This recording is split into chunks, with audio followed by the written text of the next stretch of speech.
Assalamualaikum warahmatullahi wabarakatuh. Halo sahabat Rumah Belajar. Perkenalkan, saya Andriani E, guru mata pelajaran Bahasa Indonesia di SMA Negeri 1 Matangah, Kabupaten Polewali Mandar, Provinsi Sulawesi Barat. Sahabat Rumah Belajar, hari ini kita akan belajar mengenai teks resensi.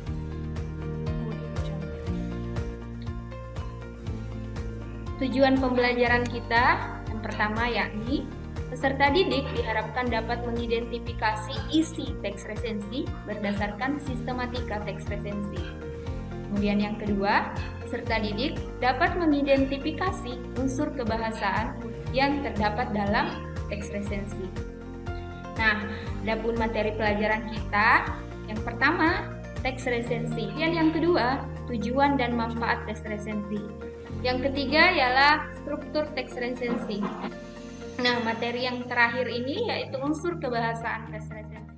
Resensi adalah ulasan atau penilaian atau pembicaraan mengenai suatu karya, baik itu buku, film, atau karya lain. Nah, yang kedua kita akan membahas mengenai jenis resensi.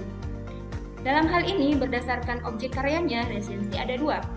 Dari resensi untuk novel dan resensi untuk kumpulan cerpen.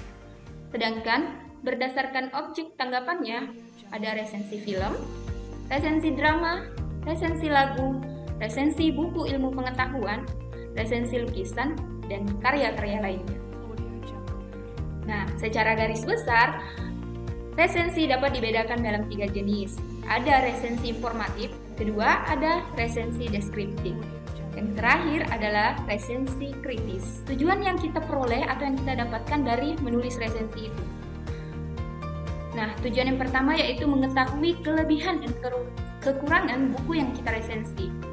Yang kedua, memberikan gambaran kepada pembaca dan penilaian umum dari sebuah karya secara ringkas. Kemudian yang ketiga, memberikan masukan kepada penulis berupa kritis dan saran terhadap isi, substansi, dan cara penulisan buku. Yang keempat, mengetahui latar belakang dan alasan buku tersebut diterbitkan. Dan yang terakhir, menguji kualitas buku, membandingkannya dengan karya-karya lainnya. Nah, dalam menulis resensi ini kita dapat mendapatkan manfaat. Yang pertama, bahan pertimbangan, memberikan gambaran kepada pembaca mengenai suatu karya dan mempengaruhi mereka atas karya tersebut. Yang kedua, sarana promosi buku. Buku yang diresensi biasanya adalah buku baru yang belum pernah diresensi. Sehingga dengan melakukan hal ini bisa menjadi salah satu bentuk promosi buku, sehingga dapat terkenal dan banyak terjual. Yang ketiga, pengembangan kreativitas. Jadi rajin meresensi buku dapat mengembangkan kreativitas menulis. Dan yang terakhir, manfaatnya dari nilai ekonomis. Meresensi buku dapat menghasilkan imbalan berupa uang atau lainnya. Nah, kita masuk ke materi ketiga, yakni sistematika teks resensi. 7 struktur yang harus ada dalam teks resensi. Yang pertama adalah judul teks. Nah, ketika kita meresensi, kita harusnya membuat judul resensinya apa? Judul semestinya mempunyai kesinambungan dengan isi resensi. Selain itu, judul juga harus menarik, memberikan nilai tersendiri. Jadi dengan menariknya judul itu akan menarik pembaca untuk membacanya. Yang kedua, identitas buku yang diresensi. Penyusunan identitas buku terdiri dari judul buku, pengarang, penerbit, tahun terbit beserta cetakannya, dimensi buku, dan harga buku. Yang ketiga adalah bagian pendahuluan. Nah, bagian pendahuluan ini, penulis memperkenalkan pengarang buku tersebut, tujuan pengarang buku penulis buku tersebut, dan hal-hal lainnya terkait dengan pengarang. Kemudian yang keempat, inti atau isi resensi. Nah, bagian ini berisi mengenai sinopsis isi buku yang diresensi. Yang kelima adalah keunggulan buku.